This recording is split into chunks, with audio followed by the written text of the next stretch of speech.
ಮಚ್ಚ ಲೋ ಮಚ್ಚ ಏನ ಮಲ್ಕೊಂಡಿದ್ಯೇನಾ? ಮಲಗಿರೋನಿಗೆ ಎದುರ್ಬಿಟ್ಟು ಮಲಗಿದ್ಯಾ ಅಂತ ಕೇಳ್ತೀಯಲ್ಲ, ಏನ ನಿಂದ ರಾತೆ? ಲೋ ಮಚ್ಚ, ನನಗೆ ಯಾಕೋ ನಿದ್ದೆ ಬರ್ತಿಲ್ಲ ಮಚ್ಚ. ನಾನೇನ ಮಾಡ್ಬೇಕು? ಹಂಗಲ್ಲ ಮಚ್ಚ, ಏನ್ ಹೇಳಪ್ಪ ನಿಮ್ ಪ್ರಾಬ್ಲಮ್? ರಾತ್ರಿ ನಾನು ಮಲ್ಕೊಂಡಾಗ ನನ್ ಕನ್ಸಲ್ಲಿ ಯಮ ಬಂದ್ಬಿಟ್ಟಿದ್ದೆ ಮಚ್ಚ. ನಾನೇನೋ ಮಾಡ್ಲಿ? ಹಂಗಲ್ಲ ಮಚ್ಚ, ಬಂದು ನನಗೊಂದು ಕ್ವಶನ್ ಕೇಳ್ದ ಮಚ್ಚ. ಏನ್ ಕೇಳ್ದೆ ಹೇಳಪ್ಪ? ನಿನ್ನ ಸಾವ್ ಹತ್ರ ಬಂದಿದ್ದೆ, ನಿನ್ ಕೊನೆಯ ಏನಂತ ಕೇಳ್ಬಿಟ್ಟ ಮಚ್ಚ.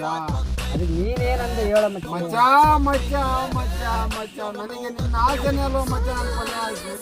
ಕರೆನಾ? ಆಯ್ತು, ಅದೇನು ಹೇಳಪ್ಪ? ಅದಕ್ಕೆ ಮಚ್ಚ ನಾನು ಹೇಳ್ದೆ, ನನ್ನ ಫ್ರೆಂಡಿಗೆ ಗರ್ಲ್ ಫ್ರೆಂಡ್ ಸಿಗೋವರೆಗೂ, ಅದನ್ನ ನಾನು ಕಣ್ಣಲ್ಲಿ ನೋಡೋವರೆಗೂ ಸಾಯ್ಬಾರ್ದು ಯಮ ಅಂತ ಹೇಳ್ದೆ ಮಚ್ಚ. ಅದಕ್ಕೆ ಆ ಯಮ ಏನನ್ನಪ್ಪ?